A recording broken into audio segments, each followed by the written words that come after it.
Nous allons ouvrir ensemble la parole de Dieu.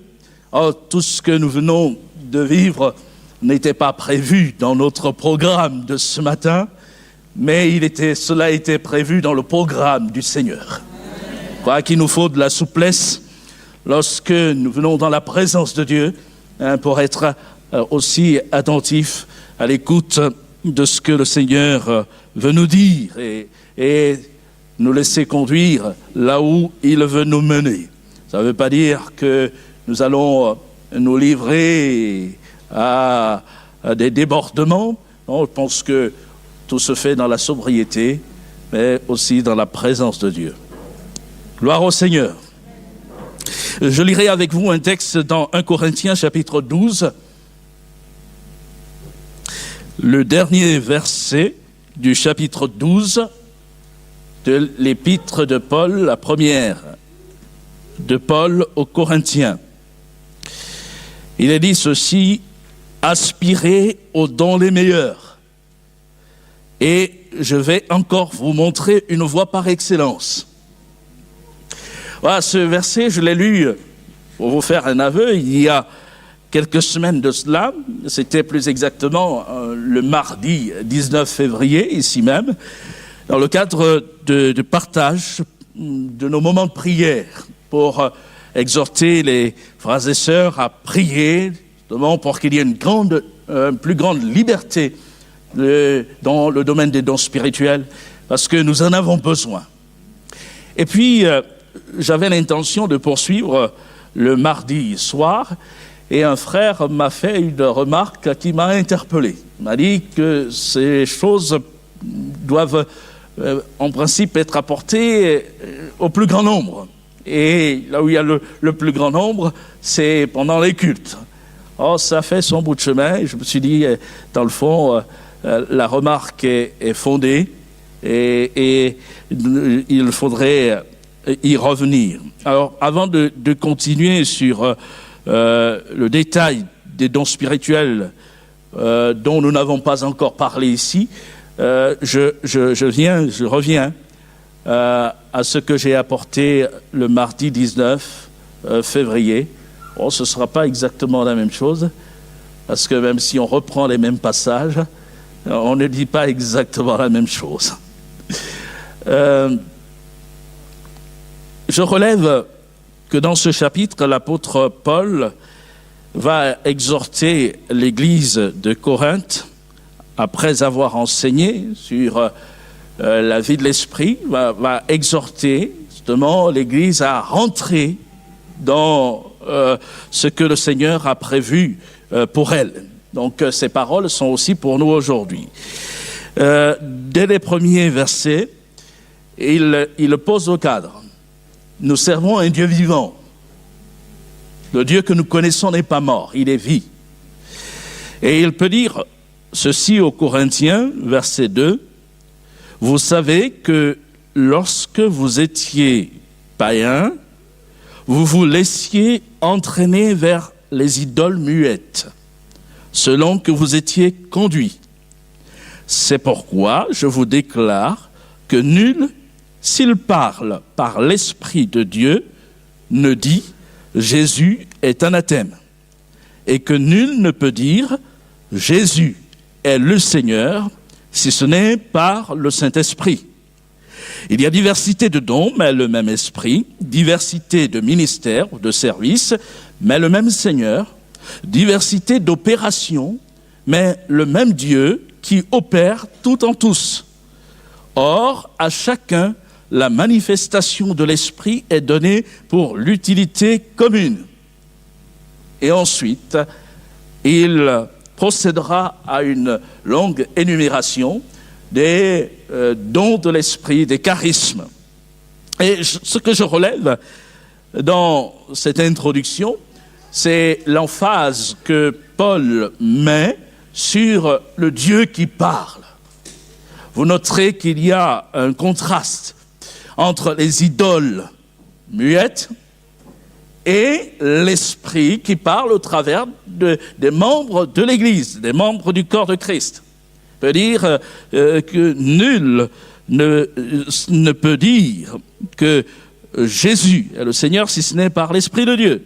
Et après avoir posé, c'est pourquoi je vous déclare que nul, s'il parle par l'Esprit de Dieu, ne dit Jésus est anathème.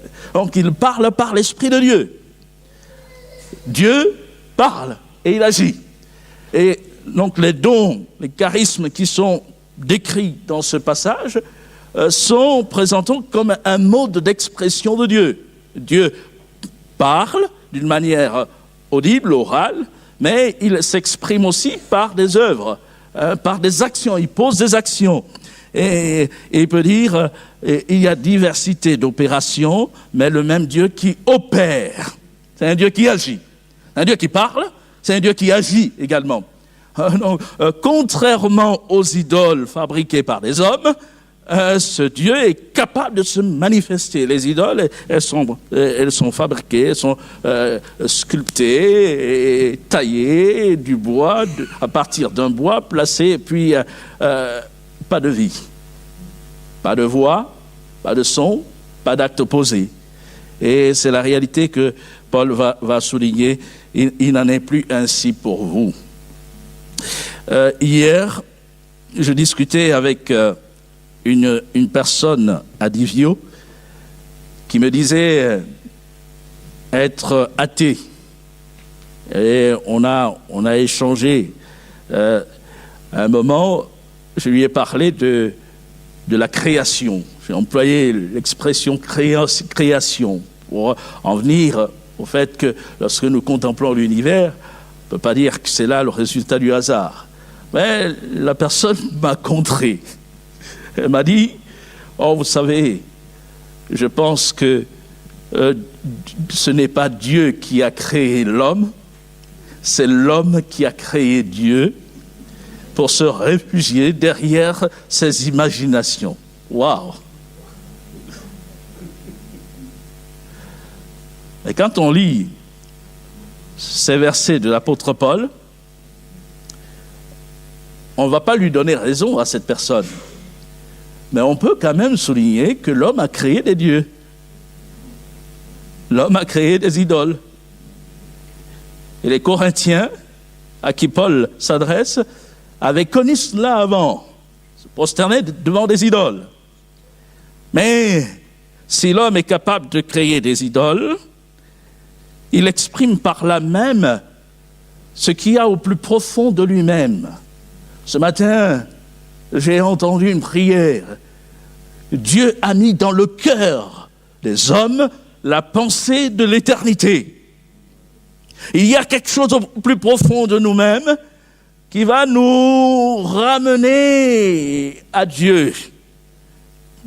Qu'on soit croyant ou pas, qu'on soit réclamaté ou pas, mais au-dedans de nous, il y a la pensée de l'éternité, il y a la notion du Créateur, le sens de la vie, et un jour ou l'autre, on est amené à se poser quand même cette question. Au fait, est-ce que le monde est apparu ainsi par l'effet du hasard? Et si Dieu existait? Et si c'était vrai? Nous affirmons, Dieu existe. Nous n'en sommes plus là. Les Corinthiens, dans leur soif de communiquer avec Dieu, c'était eux-mêmes inventer des dieux. Le jour est arrivé où Dieu a veillé à ce que l'évangile de vérité leur parvienne et que leurs yeux s'ouvrent. Ils ont découvert le Christ, le sauveur du monde, le créateur de toutes choses.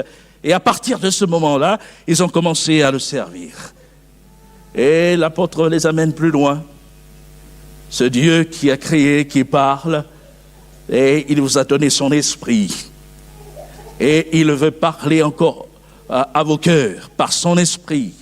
Il veut même se servir de vous pour que vous soyez des canaux qui portent également sa parole. Et l'esprit a été donné à l'Église pour que les œuvres de Christ soient encore manifestées aux yeux de tous. Donc il est intéressant de poser cela. En discutant hier avec la personne, un moment on en est venu à parler de choses précises. Alors, elle était accompagnée d'une connaissance, et c'est cette connaissance chrétienne qui a évoqué cela, que Dieu était capable de parler de manière précise. Et elle lui a rendu témoignage d'un don de l'esprit, une manifestation de l'esprit. Bon, c'est difficile. Quand vous êtes en face de quelqu'un qui vous dit « Moi, je suis athée, je crois pas en tout cela », mais il y a quand même des choses qui, forcément, interpellent. Alors, je ne vais pas ici citer le témoignage qui a été évoqué hier, mais ce matin, en relisant l'Écriture, je pensais au témoignage d'un pasteur avec qui j'ai travaillé, et la manière dont Dieu l'a appelé au service pastoral. Il était encore jeune et il participait à un camp du côté d'Embrun. Et pendant ce camp, dans un moment de prière, il a senti comme une main qui se posait sur l'une de ses épaules. Et lui s'est retourné pour voir lequel de ses copains avait posé la main sur son épaule. Et en se retournant, il s'est aperçu que personne dans son entourage immédiat ne pouvait poser la main sur son épaule. Et juste quelques instants après, la femme du pasteur, qui était assise à un autre endroit de la salle, donc qui n'avait pas du tout vu ce qui s'était passé, a apporté une pensée. Tu as senti quelqu'un poser sa main sur ton épaule et tu t'es retourné pour voir qui avait posé la main sur ton épaule. Sache que c'est Dieu qui aujourd'hui veut te faire comprendre qu'il a mis sa main sur toi pour que tu rentres dans son service et que tu le serves. Ça a été pour lui très marquant. Et ce pasteur nous racontait, dans le cadre de la formation, au sujet de l'appel au service de Dieu, cette expérience qui a marqué sa vie, qu'il a suivie pendant tout son parcours, parce que même dans les moments difficiles, il a su s'appuyer sur cela et dire « Seigneur, c'est pas moi qui ai inventé, c'est toi-même qui m'as mis à part. » Et c'est là un exemple, on pourrait en citer d'autres encore. Et quand nous affirmons « Dieu parle », l'Esprit de Dieu parle, l'Esprit de Dieu agit. Et ce que l'apôtre Paul est en train de décrire, c'est que nous pouvons vivre cela, rentrer, et il relève de la volonté de Dieu que l'Église vive ces choses. Donc après avoir souligné que Dieu parle, Dieu est vivant, il va encourager l'Église, exhorter, aspirer aux dons les meilleurs. Et ce matin, je voudrais mener la réflexion sur cet encouragement. Aspirer aux dons les meilleurs, et je vous montrerai une voie par excellence. J'ai voulu répartir, comme je l'ai fait il y a quelques jours, cette exhortation en m'appuyant sur deux expressions, à répartir donc en deux moments. Aspirer aux dons les meilleurs. Premièrement, considérer l'expression « les meilleurs ». Les dons les meilleurs. Quand on relève cette expression, on pourrait penser tout de suite à une notion de qualité. Les dons les meilleurs seraient les dons d'une bonne qualité, oserais-je dire. Mais je me suis aidé de quelques traductions, en plus de la traduction seconde, pour bien cerner la pensée exprimée par l'apôtre. Et on a les propositions suivantes, pour ce qui concerne l'expression « les dons les meilleurs », il y a les meilleurs dons de grâce, C'est la Nouvelle Bible Seconde qui propose cette traduction. La version David Martin dit les dons les plus excellents. Ensuite, la version Darby, les dons de grâce plus grands. Et la version Chouraki, les charismes les meilleurs. Le Nouveau Testament interlinéaire grec propose ceci, les dont les plus grands. Donc on voit excellent, grand, meilleur, plus grand, et ces expressions qui reviennent. Et il n'est pas ici question de rapport de qualité pour ce qui relève des charismes de l'esprit, parce que tout ce que l'esprit fait, tout ce qui vient de l'esprit est de grande qualité. On ne va pas répartir les dons, choisir parmi les dons qui sont des expressions authentiques de l'esprit et dire « Ah, celui-ci, il est de meilleure qualité que l'autre. » De telle qualité. Alors, il convient de comprendre ce que l'apôtre veut dire. Mais on retient cette expression « meilleur, excellent ». Et puis il est dit « plus grand ». On pourrait procéder là aussi à une classification par hiérarchie. C'est-à-dire, il y en a qui sont plus grands et d'autres plus petits. Hein? Il y en a qui sont plus importants et d'autres moins importants. Et je tiendrai la même logique dans mon analyse. Donc il ne s'agit pas ici de considérer que certains dons spirituels sont plus importants que d'autres. Hein? Tous les dons de l'esprit sont importants. Néanmoins, on relève que dans la traduction littérale, c'est bien l'expression « les dons les plus grands » qui est employée. Et en lisant attentivement ce que l'apôtre exprime, et notamment dans le grec, on arrive à apercevoir la pensée. Et surtout, lorsqu'on rattache ce verset à d'autres versets qui parlent du même sujet, c'est-à-dire le temps spirituel. Et cela nous amène à préciser que dans la compréhension d'un passage de l'Écriture, il ne faut jamais isoler un texte de l'ensemble, un texte de son contexte. Et l'expression « meilleur », qui a été aussi rendue par « plus grand » ou « excellent », en grec, c'est le mot « meizona », en grec, « meizona ». Effectivement, on parle de quelque chose de grand. Mais ce même mot, on le retrouve dans 1 Corinthiens 14, au verset 5, lorsque l'apôtre Paul dit ceci: « Je désire que vous parliez tous en langue, mais encore plus que vous prophétisiez.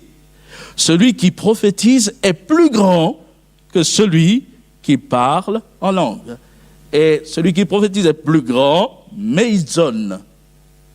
Et plus grand que celui qui parle. Donc c'est exactement le même mot. Dans 1 Corinthiens 12, verset 31, il est au pluriel, et là il se trouve employé au singulier. Mais Paul n'est pas en train d'opérer, de s'adonner à une classification parmi ceux qui exercent ces dons spirituels, on considère que certains sont plus grands que d'autres. Non.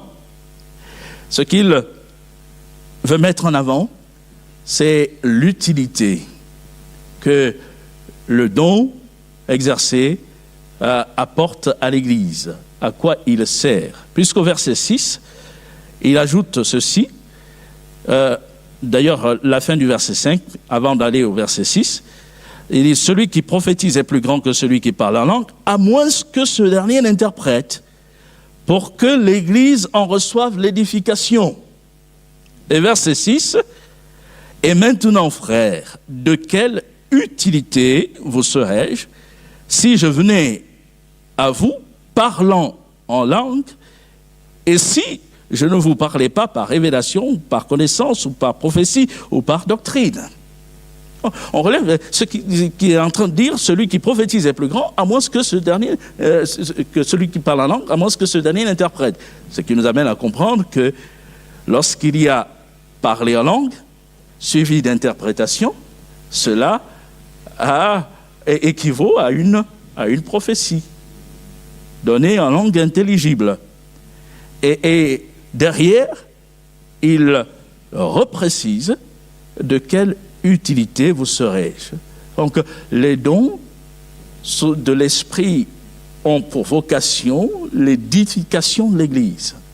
Pour qu'ils soient utiles, il faut qu'ils soient compris dans leur expression orale.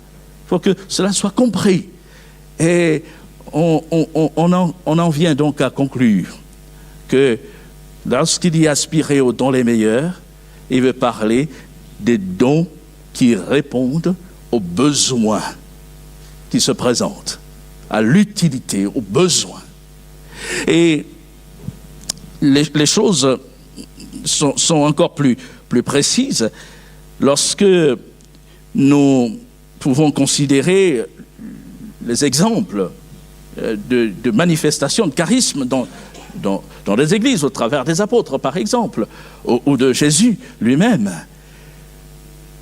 Je pensais à Pierre et Jean, qui allaient au temple à 15 heures, pour la réunion, le moment de prière de 15 heures, et qui ont rencontré le boiteux, là, à la belle porte du temple, demandant l'aumône. Pierre va dire, je n'ai ni argent, ni or, mais ce que j'ai, je te le donne. Au nom de Jésus-Christ de Nazareth, lève-toi et marche. Et le prenant par la main, il le fit lever, et il sera précisé que les chevilles de cet homme s'affermirent, et d'un bond, et il fut debout, et il se mit à marcher, à courir.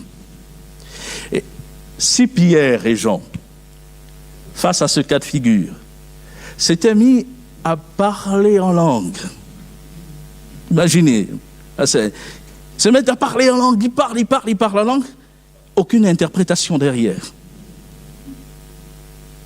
Je pense que cet homme, il aurait été très étonné, mais quelque part, son imagination, son interprétation à elle aurait pu courir. Mais d'où viennent-ils? Qu'est-ce qu'ils font? Il y avait un besoin. Le besoin était identifié. Cet homme était malade et il avait besoin d'être guéri. Et l'Esprit de Dieu, dans sa sagesse, a pourvu aux besoins de cet homme. La guérison. Et il y a eu une manifestation de don de guérison sur cet homme. Et on comprend donc que pour cet homme, dans cette situation, le don le meilleur, c'était le don de guérison pour cet homme. Je pensais à notre exemple, il nous est très connu également, Jésus qui s'entretient avec la femme samaritaine, qui lui dit, va, appelle ton mari et viens. La femme répond, je n'ai point de mari. Tu as eu raison de dire, je n'ai point de mari. Parce que tu as eu 5 maris, et celui que tu as maintenant n'est pas ton mari. En cela, tu as dit vrai. Et elle va dire, Seigneur, je vois que tu es prophète. Il y a eu une manifestation de charisme dans cette situation également. La femme avait besoin de prendre conscience de son état, de connaître véritablement comment Dieu la voyait, Dieu qui sonde les cœurs, et voyait son état spirituel. Et dans la situation, l'Esprit a amené Jésus à manifester un don de parole de connaissance. La femme n'avait pas besoin de guérison physique. Et l'Esprit ne va pas agir pour guérir physiquement. Il répond aux besoins. Et là aussi, on peut dire que le don, le meilleur, c'était bien cette parole inspirée, cette parole de connaissance. Est-ce que c'est un peu plus clair? Donc, le don le meilleur, c'est le don qui va répondre aux besoins qui se présentent, aux besoins qui s'imposent. Et on peut, là, dans un élan de cœur, aspirer à ce que le Seigneur se serve encore de chacun de ses enfants. Parce que les besoins, il y en avait du temps de Pierre, il y en avait beaucoup du temps de Jésus, mais il y en a encore beaucoup aujourd'hui. Et le Dieu de compassion qui a agi au temps des apôtres et qui a agi par son Fils bien-aimé est le même dans ses compassions. Il veut encore agir aujourd'hui, il veut encore se glorifier aujourd'hui, il veut faire du bien. Et que cela soit pour nous un encouragement. Et prions qu'il y ait une grande liberté au milieu de nous dans l'expression des dons de l'Esprit. Et soyons nous-mêmes aussi attentifs à ce que le Seigneur veut manifester au travers de chacun de nous. Le deuxième point se rattache au verbe aspirer. Paul dit aspirer aux dons les meilleurs. Dans les différentes traductions que j'ai consultées, on relève, disons, l'aspect varié de cette exhortation de Paul. La Nouvelle Bible seconde dit « Passionnez-vous » pour les dons, les meilleurs dons de grâce. David Martin va dire « Désirez avec ardeur ». Darby dit aussi « Désirez avec ardeur ». Chouraki va dire « Soyez zélés pour ».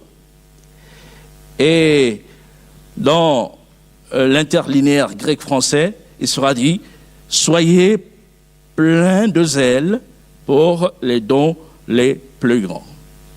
Donc on voit qu'il y a trois expressions récurrentes. Passionnez-vous, je vais mettre à part passionnez-vous. Et il y a désirez avec ardeur et il y a soyez pleins de zèle ou soyez zélés pour. En reprenant ces expressions, on peut, comme je disais tout à l'heure, mesurer l'aspect varié de l'exhortation de Paul. Se passionner pour. Il y a des gens qui sont passionnés. Quand on est passionné, le cœur y est. On se donne. On s'investit pour une cause. Alors je vois qu'il y a pas mal de footballeurs dans la salle, des jeunes notamment. Hier, il y a eu la finale de la Coupe de la Ligue, Guingamp contre Strasbourg. Ça s'est passé à Lille. Et Strasbourg l'a emporté au tir au but. Je regardais d'un coin quand même, hein. Tout en faisant autre chose, je regardais.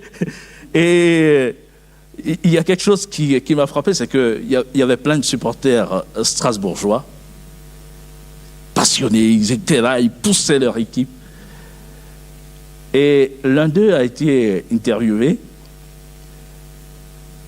et il a dit que pour aller à Lille, il a dû traverser le Luxembourg, l'Allemagne et la Belgique. Elle dit, bon, ça m'a pris 5 heures de route. Voilà, je me dis, waouh! Et on voit là l'élan, la détermination. Ouais, ben, je vais aller supporter. Il est passionné. Et il s'engage, il s'investit. Bon, le domaine du sport relève du sport. Hein. On ne va pas faire l'amalgame. Mais je prends quand même cet exemple pour souligner la force du verbe passionner, se passionner, passionnez-vous. Et on revient à notre thème du jour, les dons de l'esprit. Quand l'apôtre dit « Et passionnez-vous », c'est que le cœur doit y être. Et on doit aspirer, désirer et s'attendre à ce que le Seigneur puisse répondre à notre besoin. Et notre passion, nous pouvons l'exprimer déjà par nos prières. Prier avec intensité. Seigneur, nous avons besoin. Seigneur, sers-toi de nous. Seigneur, glorifie-toi encore. Seigneur, réponds aux questions. Tout à l'heure, j'ai précisé qu'il y a eu un échange avec quelqu'un qui se dit athée. Dans ces situations-là, je ne suis pas le seul, je pense qu'on en croise chacun pour notre part. On en croise. Seigneur, donne-nous vraiment une parole. Hein, que ton esprit, là aussi, confonde les raisonnements. Hein, et que ton esprit puisse révéler qui tu es. Seigneur, étends ta main, opère des miracles, des guérisons. Quand le Seigneur opère des signes, des miracles, ceux qui sont en proie au raisonnement, les raisonneurs de ce siècle, ils sont face à l'évidence, à des choses qu'ils ne peuvent pas expliquer. C'est inexplicable. Oui, c'est Dieu qui agit. Et on en a encore besoin. Que le Seigneur puisse se manifester ainsi. Il a dit désirer avec ardeur. La dernière fois, je partageais une anecdote que je vais reprendre aujourd'hui. L'un de mes enfants, je ne dirai pas lequel, quand il était petit, on lui demandait de faire quelque chose, la réponse est « je n'ai pas envie ». Je n'ai pas envie. Fais ceci, je n'ai pas envie. Oh, à force de s'entendre dire je n'ai pas envie, les parents à un moment disaient mais est-ce que il t'arrive d'avoir envie? Bon, c'était un passage. Hein. Depuis, elle a grandi. Bon, vous avez compris, c'était une fille, mais comme j'en ai deux. Depuis, voilà, ça a grandi et cette phase lui a passé. Mais quand l'apôtre dit désirer, c'est vraiment avoir une envie forte dans son cœur. Désirer ardemment même, il sera dit. Les dons les meilleurs, les dons qui répondent aux besoins. Je crois que c'est quelque chose qui est à notre portée. On ne doit pas s'enfermer dans des raisonnements qui nous limitent, alors que le Seigneur ne veut pas lui-même nous limiter. Hein? On dit l'appétit vient en mangeant. Hein? Et c'est vrai que quand on regarde de plus près, on s'y intéresse, le Saint-Esprit veillera aussi à susciter cette soif en nous, cette envie en nous. Enfin, que le Seigneur nous amène plus loin. Parce que, comme nous le disions, ces charismes sont pas là pour l'Église, pour l'œuvre de Dieu, pour la gloire de Jésus. Et nous ne voulons pas être en marge de cela. Et je termine, et il est dit, soyez zélés, soyez pleins de zèle, c'est la même chose, une ardeur pour ces choses. Quand Paul parlera de zèle, il dira ayez du zèle et non de la paresse. Il le dit aux Romains, soyez fervents d'esprit. Et j'aime bien l'expression soyez fervents d'esprit. Et il ajoute servez le Seigneur. Quand on parle de zèle, on va parler de ferveur. L'esprit qui s'anime pour cela. Et en lien avec les dons spirituels, que notre cœur aspire, qu'il soit là fervent pour les dons de l'esprit. Et en considérant ces choses dans leur simplicité et en nous les appliquant, nous en venons à dire simplement qu'on ne devrait pas entendre au milieu de nous, je ne pourrai pas y arriver. Ce n'est pas pour moi. C'est pour les autres. Je ne vais pas y arriver, moi. Et je sais qu'on est de nature différente. Il y en a qui sont plus réservés. Il y en a qui sont plus prompts à s'exprimer, même en public. Mais comme je le disais la dernière fois, dans la liste des dons de l'esprit, il n'y a pas que des dons d'expression orale. Il y a un ensemble de dons, discernement des esprits, il y a des dons de guérison.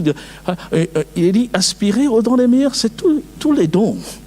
Et chacun peut aspirer et dire oui, Seigneur, je veux aussi être un canal par lequel tu agis, par lequel tu bénis, par lequel tu te glorifies et rentrer dans ces choses qui sont là pour l'Église. Et je souligne encore fortement cette exhortation est faite non pas aux responsables ou à un groupe de personnes, mais c'est une exhortation qui est dirigée à toute l'Église de Corinthe, mais au-delà de l'Église de Corinthe, à toute l'Église de Jésus-Christ. Et on peut, nous aussi, l'apprendre pour nous, et nous l'appliquer et également prier dans ce sens-là, que le Seigneur nous bénisse et qu'il nous donne de voir sa main encore à l'œuvre et qu'il se glorifie. Amen. Prions le Seigneur. Nous voulons te remercier, notre Père, pour ta parole.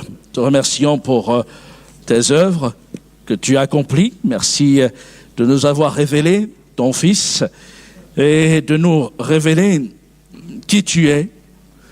Tu es le Dieu qui parle, tu es le Dieu qui agit, et tu es le Dieu qui te sert de qui tu veux pour te manifester.